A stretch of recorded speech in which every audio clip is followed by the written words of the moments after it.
That doesn't look like a Penberthy lawn sprinkler. What is that? Ah, that's the whole beginning to this story. Hi, I'm Graham Wilson. Welcome to the Superpilotish channel, and I'll be talking to you not about airplanes today, from my basement. Okay, so yeah, it's been pretty hot around here the last little while, and out in the garden I got some tomatoes going and some garlic and a few other little things. And I try to collect as much rainwater as I can from my roof and from my garage's roof in these rain barrels, but it was getting a little low. So I thought, okay, I don't really want to do it, but I'll get out the hose and use the city water and chlorine and coagulants and everything. But if you got to water your garden, you got to water your garden. So a few years ago, my girlfriend bought this wonderful, solidly made plastic, not made in Canada, lawn sprinkler thing. It was like, oh, that's not going to break. Oh, that won't break either. So, anyways, it was just for her nieces to go and run around in and jump through. It was on a hot day. This was a few years ago. So I was like, oh, let's break this old thing out and see if it can water the garden. So I mean, you just try to hook the hose up to this, and like, like this thing is like one fall off the table to go into the landfill. So it's like, okay, this will definitely break. So if I ever have anything that I know for sure will definitely break, you got to have a backup, right? That's kind of the pilot thinking. Anything that's essential, you got to have redundancy built into the system. So once you get that in the brain, it kind of goes into the rest of your life. So anyways, this will break one day. And of course, it's probably going to be the hottest day of the year, and it's a holiday and the store's closed, and I'll have no backup. That's just the way it usually works. It's like when your air conditioner breaks down on the hottest day of the year. So this thing here, kind of did an okay job. So I started looking for some backup. Then I saw this awesome online locally. There was someone was selling online this watering this lawn sprinkler, and so I didn't want anything plastic that was going to break, as much metal as possible. Then I saw this bad boy. Picked it up just the other day. Look at that. Now, is that a lawn sprinkler or what? Like that's. I was trying to figure out what material it was made out of. I hit it with the, like it's all kind of corroded, but it's not steel. And then I hit it with a file on the bottom here. And I don't know if you probably can see, it's a little bit shiny there. Anyways, it looks like it's brass. And if it was copper, it would probably be a little bit, it would be corroding green, because usually, you see the roofs, the roofs that are all green, that are old, those are copper roofs. And then as they oxidize, they turn green. So this thing it hadn't turned green. There's a little green paint on it from somewhere, but it's not green oxidization. So I saw this, and that just like spoke to my inner machinist. So I even broke out the old shop coat here today just to fit the part. And yeah, so it was like, wow, all metal, man.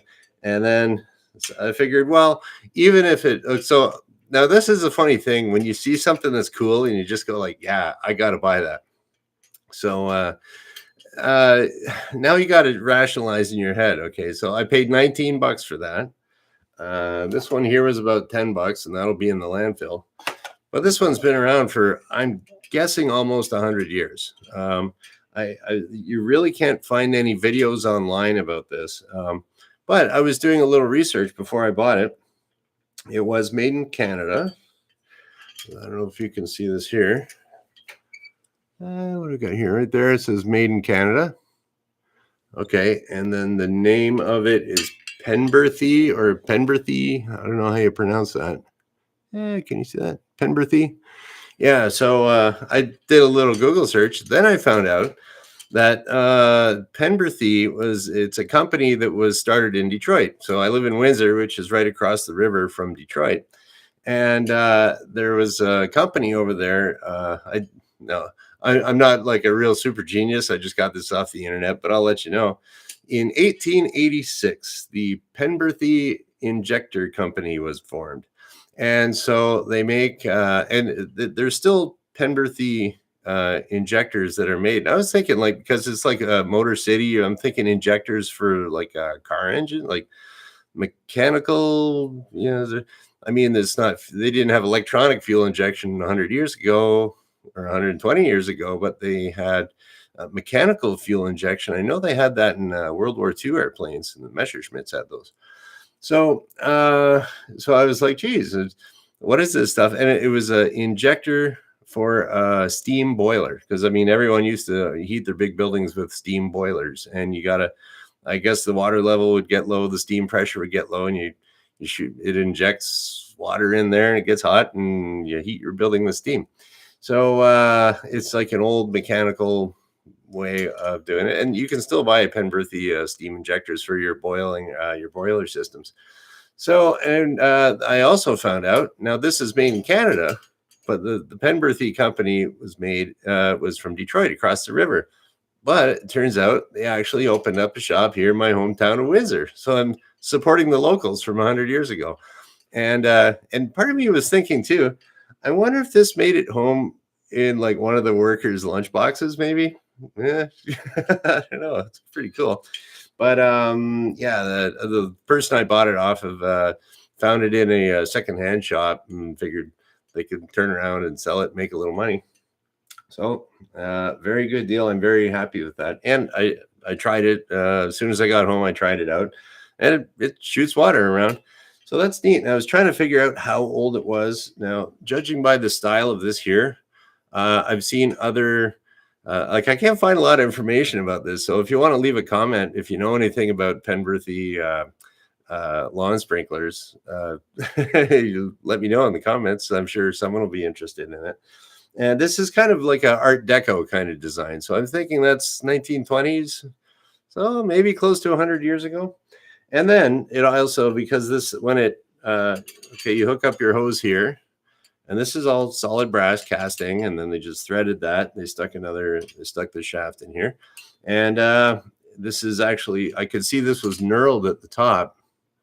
So I might have messed it up a little bit. I got some channel locks on there. I put this in a vise with some aluminum on it so I didn't scratch it.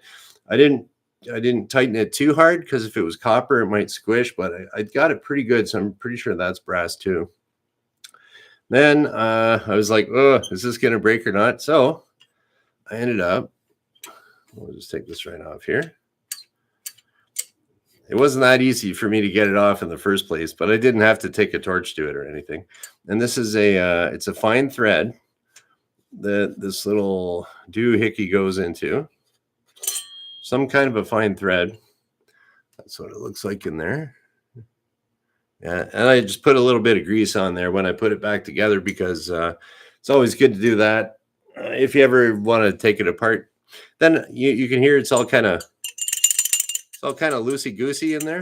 So that's the official machinist term, by the way, loosey-goosey.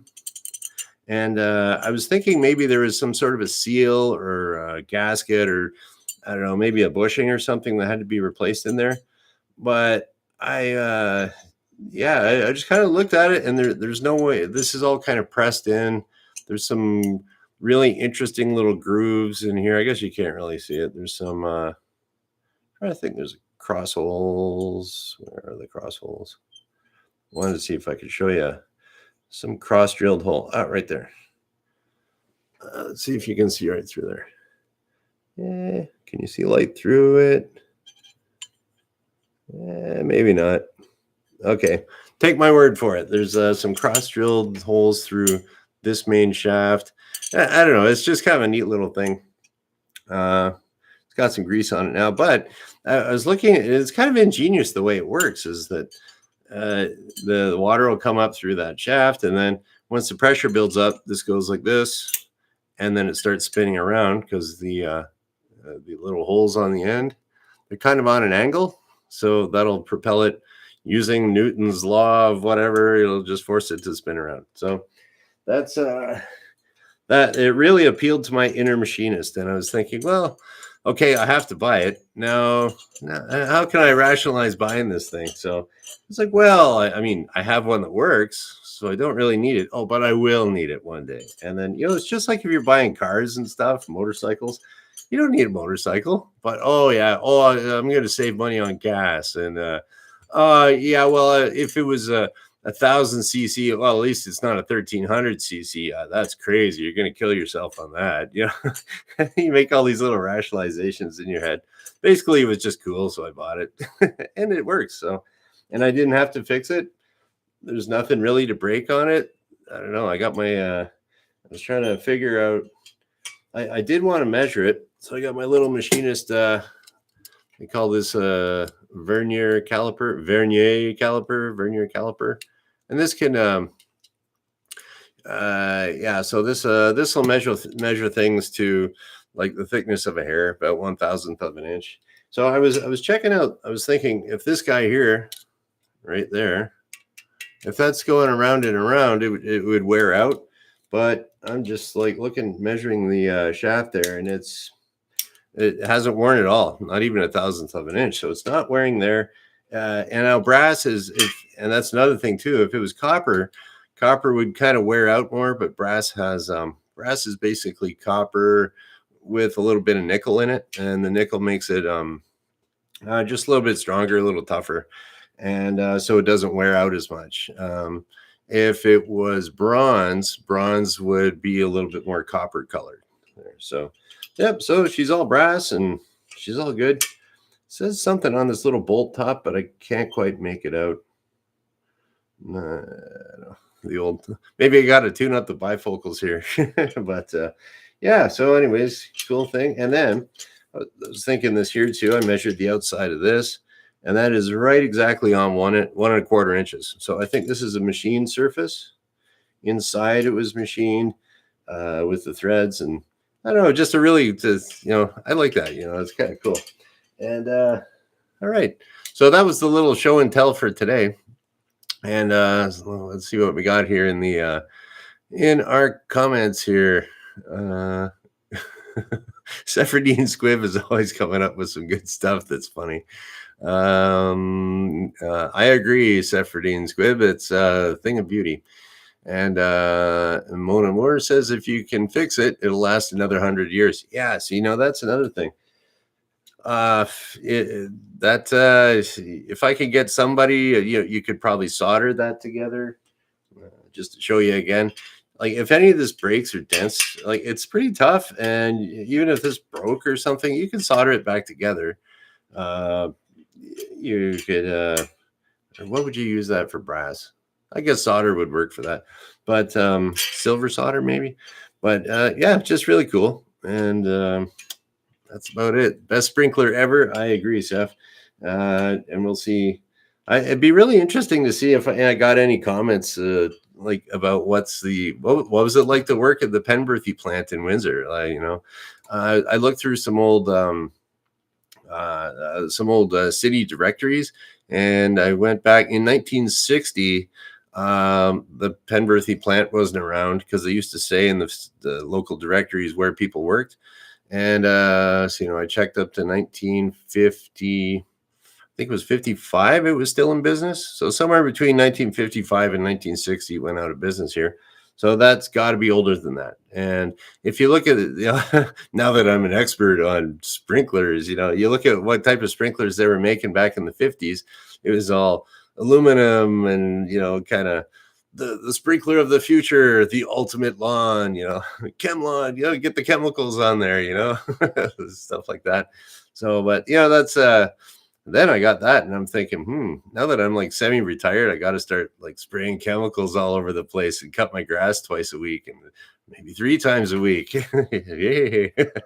But anyways, it's kind of a cool toy to have right now.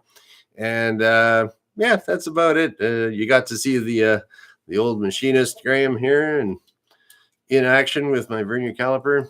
I'll just put this back over here. Yeah, so yeah, that's about it. And I'll think of something else to talk about on Wednesday, because I'll be here on the Super Pilotish channel Monday, Wednesday, Friday at noon. Eastern, and we're going to shut her down. Here we go. Okay, thanks for watching. Bye.